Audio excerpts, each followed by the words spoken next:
Et moi, j'étais personnellement très heureuse. C'est une décision qu'on attendait avec impatience depuis plusieurs mois. Julie Fortier, la coordonnatrice de l'action collective contre Glencore et le gouvernement du Québec, est satisfaite que le juge accepte d'entendre sa cause sur le fond. On sait que c'est comme la victoire d'une première manche, peut-être. Là, il va y avoir d'autres étapes quand même assez difficiles. On sait que ça va être très ardu, comme je le disais tout à l'heure. Ça va être un long processus.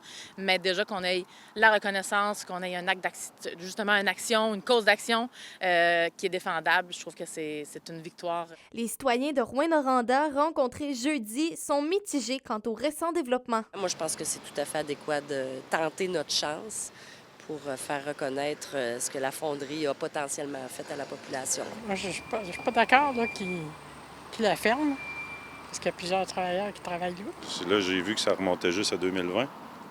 C'est ça que je trouve un peu je veux dire, c'est ridicule. Là. Ça me semble que ça fait plein d'années, mais bon.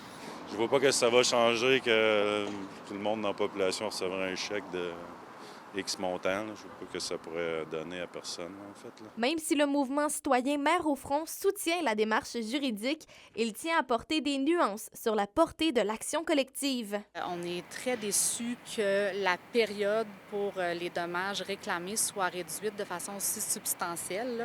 On parle de 1991 à 2020. Là. On parle d'une réduction de 30 ans. Puis ça, ce que ça veut dire pour les citoyens, c'est qu'une personne qui aurait passé une grande partie de son enfance, de sa vie ici à Rouyn-Noranda, puis qui aurait déménagé avant 2020, n'aurait pas accès aux indemnisations. Là. Au-delà de la démarche, pour la porte-parole du comité Arrêt, il ne faut pas perdre de vue ce que l'entreprise peut faire dans l'avenir. Si on veut qu'elle reste, cette entreprise-là, il faut qu'elle se renouvelle, il faut qu'elle se modernise, il faut qu'elle arrête de jeter autant de déchets sur la population.